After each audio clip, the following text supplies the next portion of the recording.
రోమిలికి రాసిన పత్రిక 4వ అధ్యాయము 16వ వచనం నుంచి మనం చదువుదాము. ఈ హేతువు చేతను ఆ వాగ్దానమును యావత్ సంతతికి అనగా ధర్మశాస్త్రము గలవారికి మాత్రము కాక అబ్రహామునుకున్నట్టి విశ్వాసము గలవారికి కూడా దృఢము కావాలని కృపననుసరించినదై ఉండునట్లు అది విశ్వాసమూలమైనదాయను. తాను విశ్వసించిన దేవుని ఎదుట అనగా మృతులను సజీవులనుగా చేయువాడను లేని వాటిని ఉన్నట్టుగానే పిలుచువాడునైన దేవుని ఎదుట అతడు మనకందరికీ తండ్రి అన్నాడు. బైబిల్ లేదా నీకు? అతడు మనందరికీ తండ్రి అన్నాడు. ఇందును గూర్చి నిన్ను అనేక జనములకు తండ్రిగా నియమించితిని అని వ్రాయబడి ఉన్నది. నీ సంతానము ఇలాగూ ఉండునని చెప్పిన దానిని బట్టి తాను అనేక జనములకు తండ్రి ఎగునట్లు నిరీక్షణకు ఆధారము లేనప్పుడు అతడు నిరీక్షణ కలిగి నమ్మిను. మరియు అతడి విశ్వాసమునందు బలహీనుడు కాక రమారమి 100 ఏండ్ల వయసు గలవాడై ఉండి అప్పటికి తన శరీరము మృతతుల్యమైనట్టును శారా గర్భమును మృతతుల్యమైనట్టును ఆలోచించను గాని అవిశ్వాసం వలన దేవుని వాగ్దానమును గురించి సందేహింపక దేవుని మహిమపరచి ఆ వాగ్దానము చేసిన దానిని నెరవేర్చుటకు సమర్థుడని ఆయన వాగ్దానము చేసిన దానిని నెరవేర్చుటకు సమర్థుడని రూఢిగా విశ్వసించి విశ్వాసం వలన బలమునందెను. అందుచేత అది అతనికి నీతిగా ఎంచబడెను. అది అతనికి ఎంచబడినని అతని నిమిత్తము మాత్రమే కాదు గాని మన ప్రభు అయిన యేసును మృతులలో నుండి లేపిన వాని యందు విశ్వాసముంచిన మనకును ఎంచబడునని మన నిమిత్తము కూడా వ్రాయబడెను. అదేంటదే? అది ఏం వ్రాయబడింది అంటే 25వ వచనం. ఆయన మన అపరాధముల నిమిత్తము అప్పగింపబడి మనము నీతిమంతులుగా తీర్చబడుటకై లేపబడెను. అబ్రహామును నీతిమంతునిగా ఎంచినటువంటి దేవుడు, విశ్వాసమును బట్టి నీతిమంతుడిగా ఎంచిన దేవుడు మనల్ని కూడా విశ్వాసమును బట్టే నీతిమంతులుగా తీర్చాడు అని ఎప్పుడు మనం నమ్ముతున్నామంటే ఆయన లేచాడు అని మనం నమ్మినట్టు. ఆయన మృతులలో నుండి లేచినని హృదయం మందు విశ్వసించిన ఎడల మనకేం కలుగుతుంది? రక్షణ కలుగుతుంది, అంటే నీతి కలుగుతుంది అని అర్థం. అందుకే అన్నాడు అక్కడ, నోటితో ఒప్పుకుంటే రక్షణ కలుగుతుంది, హృదయం మందు విశ్వసించిన ఎడల నీతి కలుగుతుంది అని. రోమపత్రిక 10వ అధ్యాయంలో ఆ మాట మనకు కనబడుతుంది. 10వ వచనంలో ఏముంది? ఏలి అనగా నీతి కలుగునట్లు మనుషుడు హృదయంలో విశ్వసించును, రక్షణ కలిగినట్లు నోటితో ఒప్పుకోను. హృదయంలో విశ్వసించింది నోటితో ఒప్పుకోవాలి. అదే ఆరాధన. నిజమైన ఆరాధన ఏంటో తెలుసా? విశ్వాసి యొక్క ఆరాధన హృదయంలో విశ్వసించిన దాన్ని నోటితో ఒప్పుకోవాలి. ఈ ఆరాధన లేదు, దైవారాధన ఇదే. హృదయంలో విశ్వసించినప్పుడు నీకు మంచి మనస్సాక్షి కలుగుతుంది. నీకు మంచి మనస్సాక్షిని బట్టి కలిగితే నీకు సంతోషం కలుగుతుంది దేవుని ఎదుట. నీ మంచి మనస్సాక్షి, నా మంచి మనస్సాక్షిని బట్టి దేవుని కూడా సంతోషం కలుగుతుంది. ఆ మంచి మనస్సాక్షితో మనము నమ్మిన దాన్ని, హృదయంలో విశ్వసించిన దాన్ని నోటితో ఒప్పుకుంటే రక్షణ కలుగుతుంది అన్నాడు. చాలామందికి ఇది అర్థం కాలేదు ఇప్పటికీ. అందుకే నమ్మారు, రక్షణ పొందారు, కానీ పొందాము అనుకున్నారు. నమ్మారు, బాప్తిసం కూడా పొందారు, కానీ రక్షణ పొందారా అని అంటే బాప్తిసం పొందాం కదా అని చెప్తున్నారు. రక్షణ పొందడం అంటే బాప్తిసం పొందడం కాదు. ఫస్ట్ ఇది గమనించాలి, గ్రహించాలి అందరూ. రక్షణ పొందడం అంటే బాప్తిసం పొందడం కాదు. రక్షణ పొందడం అంటే ఇక్కడ ఏం చదువాం మనం? ఇప్పుడు నీతిమంతులుగా తీర్చబడ్డాం. నీతిమంతులుగా తీర్చబడుటకై ఆయన లేపబడెను. రక్షణ ఎప్పుడు కలుగుతుంది? నోటితో ఒప్పుకోవాలి దాన్ని, హృదయంలో విశ్వసించిన దాన్ని నోటితో ఒప్పుకుని. రక్షణ కలిగిన తర్వాత దాన్ని మీరు అంగీకరిస్తూ దాన్ని, హృదయంలో విశ్వసించిన దాన్ని నోటితో ఒప్పుకొని సాక్ష్యం ఇచ్చి బాప్తిసం ద్వారా క్రీస్తు కూడా పాతిపెట్టబడి ఆయన పునరుద్ధాన సాదృశ్యంలో ఆయన తిరిగి లేచాడు నమ్మా కదా, ఆయనతో పాటు తిరిగి లేచి సంఘంలో చేర్చబడుతున్నాం. కాబట్టి రక్షణ పొందిన తర్వాతే సంఘంలో చేర్చబడతాం. రక్షణ పొందిన తర్వాత ఏమయ్యాము? నీతిమంతులయ్యాము, తర్వాత కుమారులు అయ్యాం. నీతిమంతులే కుమారులు. కుమారులకు ఏమిచ్చాడు? స్వాస్థ్యంగా పరిశుద్ధాత్మని ఇచ్చాడు. కుమారులకు ఏమిచ్చాడు? పరిశుద్ధాత్మని ఇచ్చాడు. ఆ ఆత్మ ద్వారా సంఘంలో ఏం తెలుసుకుంటున్నాం? కుమారుని గూర్చిన సంగతులు తెలుసుకో. కుమారుని గూర్చిన సంగతులు ఆ పరిశుద్ధాత్ముడు మనకు నేర్పిస్తున్నాడు. కుమారుని యందు దేవుని ప్రేమను మనకు తెలియజేస్తున్నాడు. ఈ రోమా 5:5 అదే కనబడుతుంది. ఎందుకనగా ఈ నిరీక్షణ మనలను సిగ్గుపరచదు, మనకు అనుగ్రహింపబడిన పరిశుద్ధాత్మ ద్వారా దేవుని ప్రేమ మన హృదయంలో కుమ్మరించబడింది. ఆ కుమ్మరించబడిన ప్రేమను తెలుసుకుంటున్నాం. తెలుసుకోవాలంటే ఎలాగ మరి? తెలుసుకోవడానికి ప్రార్థన, తెలుసుకోవడానికే పాటలు, తెలుసుకోవడానికే కృతజ్ఞతాస్తుతులు, తెలుసుకోవడానికే మన మధ్య నుంచబడిన ప్రభు యొక్క శరీరము, ప్రభు యొక్క రక్తము. ప్రభు బల్ల ఆయన ప్రేమను తెలియజేస్తుంది. ప్రభు బల్ల ఆయన త్యాగం తెలియజేస్తుంది. ప్రభు బల్ల ఆయన కృపను తెలియజేస్తుంది. ప్రభు బల్ల ఆయన నీతిని తెలియజేస్తుంది. ఇది జ్ఞానం. ఇది నమ్మితే దీన్ని ఒప్పుకోవాలి మనం. కనుక ఇక్కడ ఒక మాట చదువుకుని మనం ముందుకెళ్దాం. రోమాపత్రిక 4వ అధ్యాయము 25వ వచనం. ఆయన మన అపరాధముల నిమిత్తము అప్పగింపబడి మనము నీతిమంతులుగా తీర్చబడుటకై లేపబడిను. 5వ అధ్యాయం 1వ వచనం. ఆయన లేపబడ్డాడు కాబట్టి మనము నీతిమంతులుగా తీర్చబడుటకై లేపబడ్డాడు కాబట్టి విశ్వాస మూలమున మనము నీతిమంతులుగా నీతిమంతులుగా తీర్చబడ్డామా? ఎప్పుడు తీర్చబడ్డాం? ఆయన లేచినప్పుడే తీర్చబడ్డాం. ఇది హృదయంలో విశ్వసిస్తున్నాం. తీర్చబడి తర్వాత ఏమన్నాడు? మన ప్రభువైన యేసుక్రీస్తు ద్వారా దేవునితో సమాధానము కలిగి ఉందము కాదు, కలిగి ఉన్నాము అన్నాడు. కింద చూడండి, ఫుట్నోట్లో ఏముంది? కలిగి ఉన్నాం. అంటే నీతిమంతులుగా తీర్చబడ్డాము అంటే అర్థం ఏంటి? యేసుక్రీస్తు ద్వారా దేవునితో సమాధానము కలిగి ఉన్నాము. యేసు ప్రభు అంటే దేవునికి మనకు విరోధం ఏమీ లేదు. మరి అంతకుముందు ఏముంది? మనసులో విరోధ భావం ఉంది. కొలసీ పత్రికలో మనం చదువుకున్నాం, గుర్తొస్తుందా? 21వ వచనం. మరియు గతకాలమందు దేవునికి దూరస్తులను మీ దుష్క్రియల వలన మీ మనసులో విరోధ భావము గలవారునై ఉండిన మిమ్మును కూడా తన సన్నిధిని, విరోధ భావం ఉంది అయినా సరే తన సన్నిధిని పరిశుద్ధులుగాను నిర్దోషులను గాను నిరపరాధులుగాను నిలవబెట్టుటకు ఆయన మాంసయుక్తమైన దేహమందు మరణము వలన ఇప్పుడు మిమ్మును సమాధానపరిచెను. సమాధానపరచడం అనేది అయిపోయిందా? అయిపోలేదా? అయిపోయిందా అని నమ్ముతున్నాం. అదే నీతి. ప్రభు కార్యం చేశాడు, పుణ్య కార్యం చేశాడు, నమ్ముతున్నాం. అదే నీతి. ఈ నీతే శుక్రవారం నేర్చుకున్నాం. ఈ నీతే మనకేం కలిగిస్తుంది? సమాధానం కలిగిస్తుంది. ఫస్ట్ చాలా మందికి నీతి ఎందుకో కూడా తెలీదు. ప్రభు మనల్ని నీతిమంతులకి ఎందుకు చేశాడు? ఎవరికన్నా చెప్పండి, ఎందుకు చేశాడు?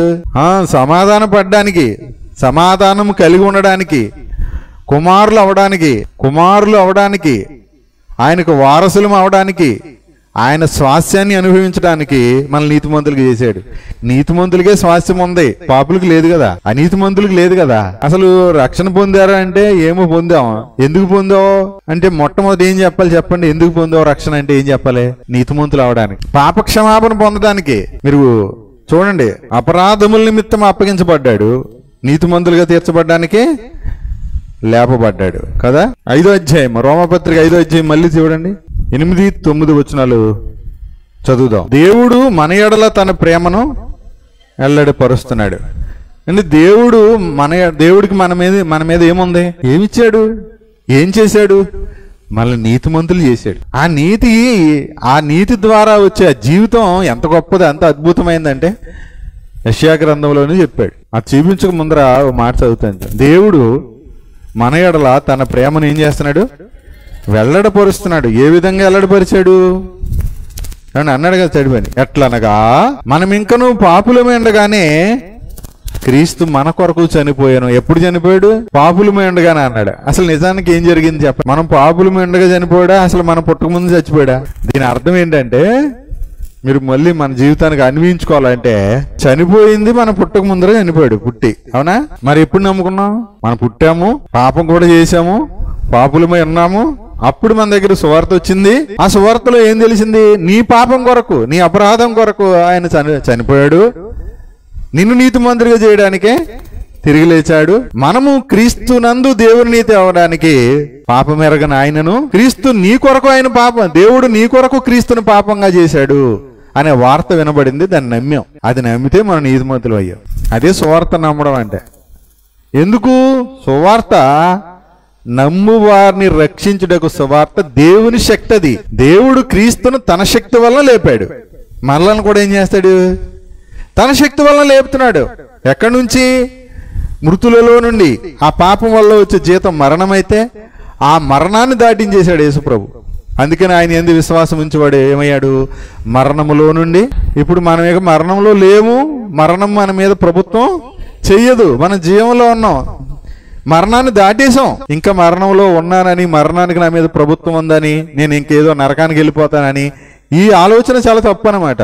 ఈ ఆలోచన ఎంత తప్పు అంటే, మరలా నువ్వు పాపి అయిపోయావంటే యేసు ప్రభు రక్తం ముందు నీ పాపాన్ని తీసివేయలేకపోయిందని నువ్వు చెప్తున్నట్టు. అలాగే ఆయన పునరుద్ధానము నిన్ను నీతిమంతుడిగా చేయలేకపోయిందని అర్థం. ఆయన రక్తము నీకు మంచి మనస్సాక్షిని ఇవ్వలేకపోయింది, నీ పాపం తీసివేయలేకపోయింది అని అర్థం. ఆయన రక్తం ఎంతటిదంటే మరలా ఎన్నటికీ మనం పాపులము కానంతగా శుద్ధి చేసింది. ఇది గమనించాలి. పాపాలన్నీ క్షమించబడ్డాయి. ఇక ఎన్నటికీ మన పాపములు జ్ఞాపకం చేయబడవు. ఇంకో మాట చెప్తున్నాను, గతకాలపు పాపములే కాదు, ప్రస్తుతము జరుగుతున్న పాపములే కాదు, భవిష్యత్తులో చేయబోయే పాపాలే కాదు. ఇలా అంటే మీరు అపార్థం చేసుకోవచ్చేమో గాని అపార్థం చేసుకోకండి. అపార్థం చేసుకుంటే గనక మీరే నష్టపోతారు. అంటే అర్థం ఏంటి? ఓహో, ముందు చేయబోయే వాటిని కూడా క్షమించేశాడా? అలాగైతే మనం ఏం చేసినా పర్వాలేదు అన్నమాట. ఆ ఆలోచన తప్పు. అది ఎన్నటికీ కూడదు. అది ఎన్నటికీ కూడదని చెప్పాడు. ఒకవేళ చేస్తే ఏంటి? నరకానికి వెళ్ళవు కానీ ఇక్కడే దాని పర్యవసానాలు ఖచ్చితంగా అనుభవిస్తావు. ఎందుకు? తాను ప్రేమించే ప్రతి కుమారుని ఏం చేస్తాడు? శిక్షిస్తాడు. అందుకని ఇంత గొప్ప రక్షణ నిర్లక్ష్యం చేస్తే ఎలాగ తప్పించుకుందాము అంటే నరకం నుంచి కాదు, ఇక్కడ నిర్లక్ష్యం చేస్తే ఇక్కడే తప్పించుకో. మంచం పట్టించైనా, నేల మీద దేకిచ్చైనా ఏం చేస్తాడు? ఆ పాపాన్ని ఒప్పుకుని విడిచిపెట్టేట్టుగా ప్రభు చేస్తాడు. ఆలోచన చేయండి. ఒకవేళ నువ్వు తిరగడం వల్ల నువ్వు చెడిపోతున్నావు అనుకో, నరకానికి వెళ్ళిపోతావు అనుకో, అప్పుడు ఏం చేస్తాడు? నువ్వు తిరగకుండా కాళ్ళు తీసేస్తాడు. అంతే. అంత ప్రేమిస్తున్నాడు నిన్ను. అన్నాడు కదా ప్రభు, ఏమన్నాడు? నీ చెయ్యి నిన్ను అభ్యంతరపరిస్తే ఒక చేతితో వెళ్ళినా పర్లేదు పరలోకం. అక్కడ రెండు చేతులు ఉంటాయి ఉండవా? ఇక్కడ చేయిపోయినా అక్కడ రెండు చేతులు ఉంటాయి. కాలు నిన్ను అభ్యంతరపరిచింది అనుకో, ఇక్కడ తీసేయి అని అన్న అర్థం ఏంటి? కాలు నరికేసుకోమనా? ఆలోచన చేయండి. నీకు అర్థం కావాలి, నాకు అర్థం కావాలి. మనం ప్రేమించి చెప్తున్నాడు అనమాట. నిన్ను అభ్యంతరపరిచేది ఏదైనా నీ వద్ద నుండి తీసేసుకుంటే మంచిదయ్యా.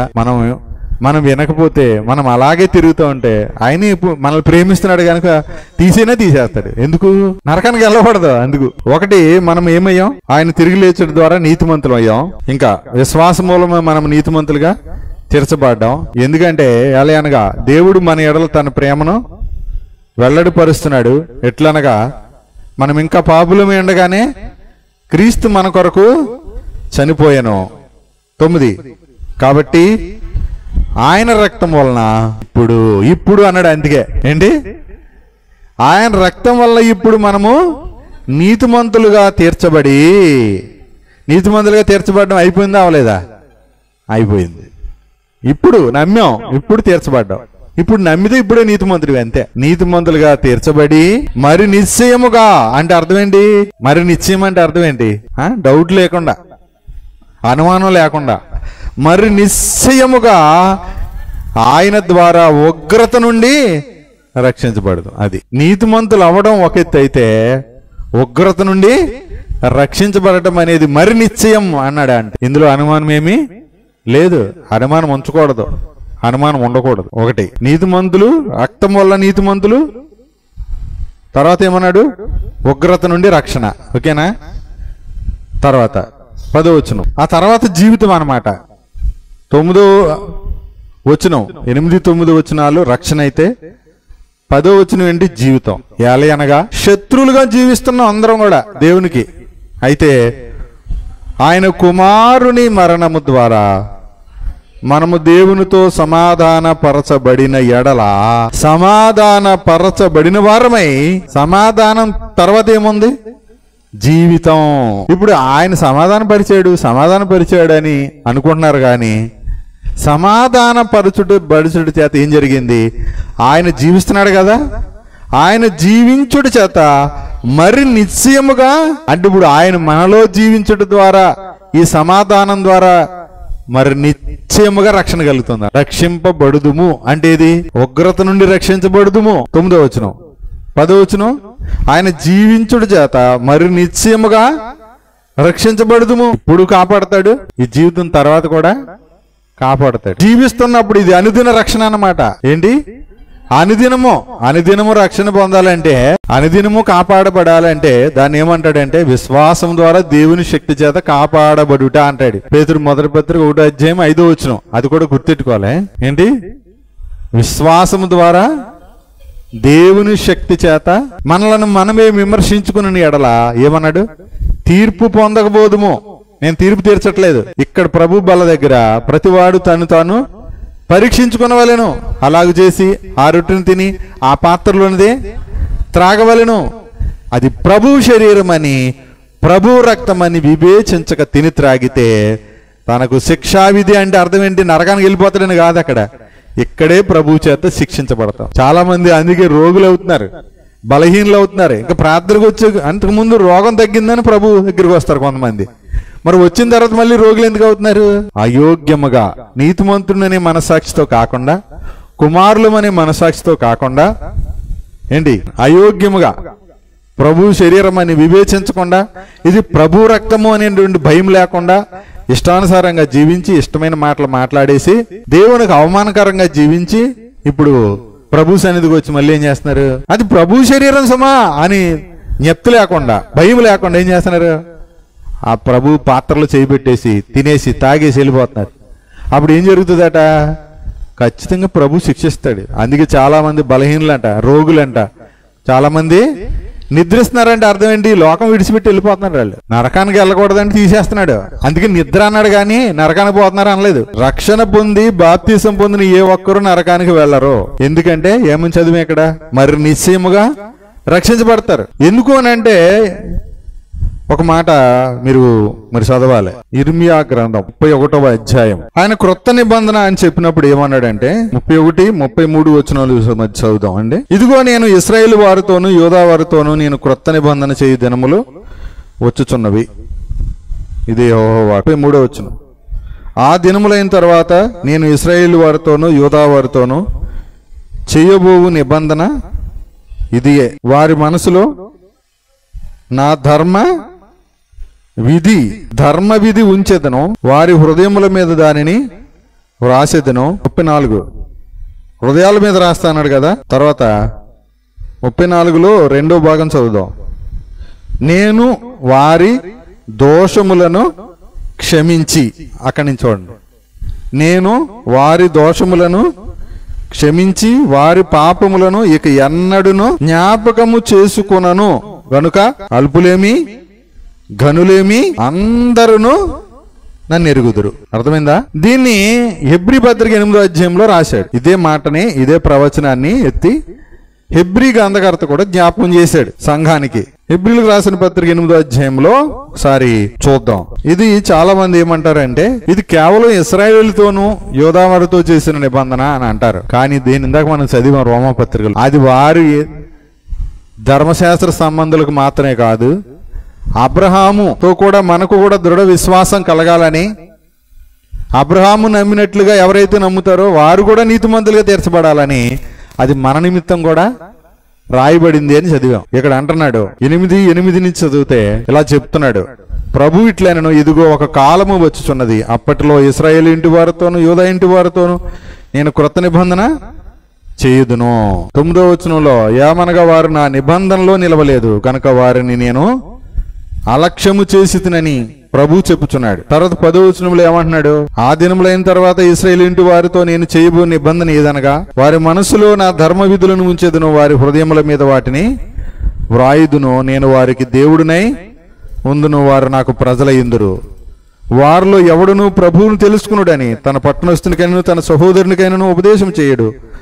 వారిలో చిన్నలు మొదలుకొని పెద్దల వరకు అందరూ నన్ను తెలుసుకుందరు. నేను వారి దోషముల విషయమై దయగలిగి వారి పాపములను ఇక ఎన్నడను జ్ఞాపకం చేసుకున్నానని ప్రభు చెప్పుచున్నాడు. ఆయన క్రొత్త నిబంధన అని చెప్పుడు చేత మొదటిది పాతదిగా చేసి ఉన్నాడు. ఏది పాతకిల్లు ఉడిగిపోవునో అది అదృశ్యమొకటకు సిద్ధంగా ఉంది. కనుక ఈ క్రొత్త నిబంధనలో ఆయన వాగ్దానం ఏంటంటే దయ కలిగి ఉంటాడు.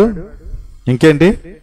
పాపములు నీకు ఎన్నటికి జ్ఞాపకము చేసుకోడు కదా. 10వ అధ్యాయంలో చూడండి. ఎందుకు అని అంటే 10వ అధ్యాయం 9వ వచనం, 8వ వచనంలోనేమో బలియు అర్పణ నీవు కోరలేదు, అవి నీకు ఇష్టమైనవి కాదని చెప్పిన తర్వాత 9వ వచనం ఏమంటున్నాడు? ఆయన నీ చిత్తము నెరవేర్చుటకు ఇదిగో నేను వచ్చి ఉన్నానని చెప్పుచున్నాడు. ఇవన్నీ ధర్మశాస్త్రం చొప్పున అర్పింపడుచున్నవి.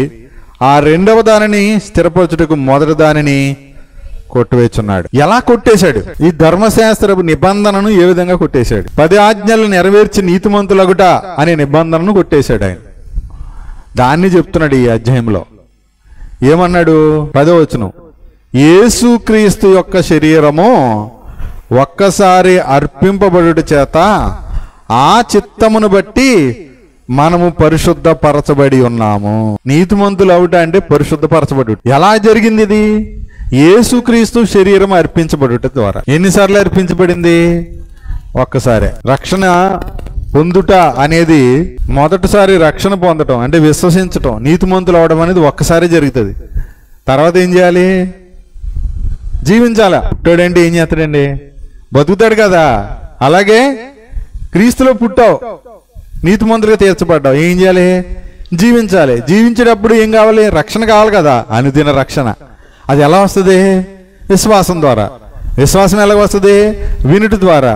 మరి ఏం వినాలి? విశ్వాస వాక్యం వినాలి. విశ్వాసం కలిగించే వాక్యం వినాలి.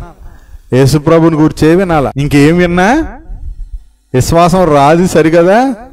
విశ్వాస విషయంలో బలహీనలు అయిపోతాం. మీరు అందుకే సంఘంలో చేర్చబడిన వారు తర్వాత ఏం చేస్తున్నారు? అపోస్తుల బోధ, తర్వాత సహవాసము, రొట్టె విరుచుట, ప్రార్థన చేయుట. ఇప్పుడు మీలో అందరిలోని ఉన్నాయి 4. అందరూ సహవాసానికి వస్తున్నారా? లేదు. దీంట్లో లేదేంటి? అందరూ రొట్టె విరుస్తున్నారా? అప్పుడప్పుడు. కొందరు విరిచేవాళ్ళు ఉన్నారు, కొందరు ప్రతి కూడికలోనూ వాక్యం వినేవాళ్ళు ఉన్నారు. వాళ్ళు జీవిస్తారు, వాళ్ళు కాపాడబడతారు. మరి ఈ సహవాసం ఈ లేవనుకో, ఈ మూడు లేవనుకో, తర్వాత ప్రార్థన కూడా ఉంటదా? ఉండదు. ఈ 3, 4 లేకపోతే ఇంక జీవించడం కుదురుతుందా? పడిపోతారు. అందుకని సంఘంలో చేర్చబడింది సంఘం ద్వారా సంరక్షించబడడానికి, పోషించబడడానికి, కాపాడబడడానికి. సంఘానికి వెలుపల అంటే క్రీస్తుకు వెలుపల నీకు ఫలము లేదు, జీవితము లేదు, జీవించలేవు. నువ్వు మీరు జీవించాలని ప్రయత్నం చేస్తున్నారు కానీ ఓడిపోతున్నారు. మీరు అనుకుంటున్నారు దీని తర్వాత ఈ కార్యక్రమం తర్వాత దీని తర్వాత ఈ వారం తర్వాత వచ్చే వారం వచ్చే నెల లేదా దీని తర్వాత అసలు ఇలాంటి ఏమి వాయిదాలు వేయకండి. అది ఏమి అవసరం లేదు. మొదట మీరు ఏది అనుకోవద్దు, ఇలాగాని వచ్చేయండి అంతే. అంతేగాని మీరు ఈ తర్వాత పెళ్లి, ఆ తర్వాత పిల్లలు, ఆ తర్వాత ఇది, ఆ తర్వాత అప్పు తీరిపోద్ది, ఆ తర్వాత ఈ బాకీ తీరిపోద్ది, ఇలాంటి లెక్కలేసుకుంటున్నారు కదా. ఆ లెక్కలేసుకునే మొత్తం లోకార్పణం చేసేస్తున్నారు మీ జీవితాన్ని. అసలు అయ్యి ఏమన్నాడు ప్రభు? ఏమన్నాడు? వాటి గురించి మీరు బాగా ఆలోచించి మంచి నిర్ణయం చేసుకోండి అన్నాడా? ఏమన్నాడు? చింతించొద్దు అంటున్నాడు. అనరు. ఎవరు వింటలేదో వాళ్ళు చింతిస్తారు. ఎవరు ప్రభు మాట వింటలేదో వాళ్ళు చింతిస్తారు. ఎవరు ఆ ప్రభు మాటలు విశ్వసించట్లేదో వాళ్ళు చింతిస్తారు. వాళ్ళు జీవించరు, చింతిస్తూనే ఉంటారు. దాన్ని ఏమంటాడు ప్రకటన గ్రంథంలో? జీవించున్నావు అన్న పేరు మాత్రం ఉంది కానీ మృతుడివే. ఇంకేమన్నాడు అంటే 12వ వచనం, ఈయన అయితే పాపము నిమిత్తమై సదాకాలము నిలుచు ఒక్క బలిని అర్పించి అప్పటి నుండి తన శత్రువులను తన పాదములకు పాదపీఠముగా చేయబడ వరకు కనిపెట్టుచు దేవుని కుడి పార్శ్వమున ఆసీనుడు ఆయనో. ఆయన ఆసీనుడైనప్పుడు మనల్ని కూడా ఏం చేశాడు? ఆయనతో కూడా కూర్చోబెట్టాడు. అందుకే రెస్ట్లో, విశ్రాంతిలో జీవించాలి. విశ్రాంతిలో జీవిస్తున్నప్పుడు మన పనులు ఆయనే చేస్తాడు. అవి సమకూడి జరుగుతాయి. అప్పుడు సమయోచితమైన సహాయం కొరకు కృప పొందుకుంటాం. మీరు కృపొద్దు, మేము ఇది దాటేసిన తర్వాత అని అన్నారు. టోటల్గా ఒకటే. మీకు ఏమనుకుంటున్నారు? ఈ డబ్బులు వస్తే మాకు ఈ అవసరం తీరుతుంది అనుకుంటున్నారు. అవునా? డబ్బుల వల్లే జరుగుతున్నాయి అన్నీ అనుకుంటే డబ్బులు ఉన్న వాళ్ళు ఎవరికి అది లేదు. అది గుర్తుపెట్టుకోండి ముందర, అది అర్థం చేసుకోండి. మీరు వాళ్ళు ఒకలాగే బతికితే, వాళ్ళు మనం ఒకలాగే బతికితే మనం రక్షణ పొందాము అన్నది చాలా పెద్ద అబద్ధం అనమాట. అది మనల్ని మనం చేసుకునే మోసం. ఎవరిని మోసం చేయడం కాదు ఇక్కడ. రక్షణ పొందాను అని అనుకుని ఆ రక్షణను ఒప్పుకోని వాడు మోసం చేసేసుకున్నాడు. తాను ఎవరిని మోసం చేయలేడు. ఇక్కడ ఏ వ్యక్తి ఎవరిని మోసం చెయ్యలేడు. మోసం ఏ విషయాల్లో చేస్తారు తెలుసా? రక్షణ విషయంలో ఎవరిని మోసం చేయలేరు. మోసం డబ్బుల విషయంలో చేస్తారు. లోకంలోనే మోసం ఉందే, యేసుప్రభులో మోసం లేదు. యేసుప్రభు పేరుతో మోసం చేస్తారు. ఏ విషయంలో మోసం చేస్తారు? ఇక్కడ కూడా డబ్బులే, ధనాపేక్ష, అక్కడ కప్పిపెట్టే వేషం. ఆ వేషం కూడా ఎక్కడ ఉంటది? డబ్బు దగ్గరే వేషం. నిజాన్ని అబద్ధంగాను, అబద్ధాన్ని నిజంగాను. చాలా మంది ఏంటంటే అబద్ధాన్ని నమ్ముతున్నారంట. ఏం నమ్ముకుంటున్నారు? అదే ఇర్మియా గ్రంథంలో ఇర్మియా చెప్పాడు అనమాట. ఒకసారి చదువుతారా? 13వ అధ్యాయము 25వ వచనం చూడండి. కాబట్టి అడవి గాలికి పొట్టు ఎగురునట్లు నేను వారిని చెదరగొట్టేదను. పొట్టులో ఎగిరిపోతారంట ఎవరాళ్ళు? అబద్ధాన్ని నమ్ముకునే వాళ్ళు. నీవు అబద్ధమును నమ్ముకొనుచు నన్ను మరిచితివి గనుక ఇది నీకు వంతు, నా చేత నీకు కొలవబడిన భాగమని యెహోవా సెలవిచ్చుచున్నాడు. కాబట్టి నీ అవమానము కనబడినట్లు నేను నీ బట్టల చెంగులను నీ ముఖం మీదకి ఎత్తుచున్నాను. ఏమైనా అర్థమైందా? బట్టల చెంగు ముఖం మీదకి ఎత్తడం అంటే తెలియలేదా? అంటే లుంగి కట్టుకున్నాడు ఆయన. మనకు లుంగి కట్టుకున్నాడు, ఇలా ఎత్తి ముఖం మీద వేసుకున్నాడు సిగ్గేసి. ఏమవుద్ది? అసలు సిగ్గు పడదు, బయట ఆడద్ది. చిన్నపిల్లలు చూస్తాం కదా ఒక్కొక్కసారి, ఏం చేస్తారు వాళ్ళు? మనమేమో మొలను కప్పుకోవడానికి కట్టుకుంటాం, వాళ్ళకి తెలియక ఏం చేస్తారు? ఇలా ముఖానికి పెట్టుకుంటారు. అది చెప్తున్నాడు. నువ్వు అబద్ధాన్ని నమ్మితే నీ బతుకాలగా ఉంటుందని చెప్పాడు. మళ్ళీ చదువుకోండి, తెలుస్తుంది. అంతేనా దాని అర్థం? తప్పుగా ఉందా? నీ అవమానము కనబడినట్లు అన్నాడు. చూసారా? నీ అవమానం కనబడుతుంది. కనబడినట్లు నేను నీ బట్టల చెంగులను నీ ముఖం మీదకి ఎత్తుచున్నాను. అప్పుడు ఏమన్నాడు? నీ వ్యభిచారమును, నీ సకిలింపును, నీ జారత్వమును, కామాతురతను నీ నెరుగుదును.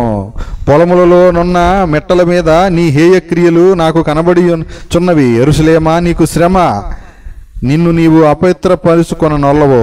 ఇక నేను ఎంతకాలం ఇలా జరుగును అంటే ఇది ఇశ్రాయేలీయుల్ని హెచ్చరిస్తున్నాడు దేవుడు. వాళ్ళు ఏమి నమ్ముకున్నారంట? మీరు కూడా అబద్ధాన్ని నమ్ముకుంటున్నారు. వాళ్ళు మనకు గుర్తుగా బుద్ధి చెప్పడానికే రాయించాడు. ఇప్పుడు ఒక మాట తీసుకు, అబద్ధాన్ని నమ్ముకుంటే నువ్వు సిగ్గుపడిపోతావు అని చెప్తున్నాడు. ఒక మాటలో చెప్పాలంటే అది ఎలాగుంటదంటే, నీ బట్ట నీ నెత్తి మీద ముఖం మీద కప్పుకుంటుంటే నీ సిగ్గు, నీ అవమానం బయటపడుతుంది అని చెప్తున్నాడు. మనమేమనుకుంటున్నాం? అబద్ధాన్ని నమ్ముకోవడం అంటే అలాంటిది. మీకు అర్థమైందో లేదో? ఇంకా డబ్బు సంపాదిస్తే ఇది తీరిపోతుంది, లేకపోతే ఇది అయిపోద్ది అని అనుకున్నావు చూసావా? అది అబద్ధము. అది దాన్ని నమ్ముకుంటున్నావు నువ్వు.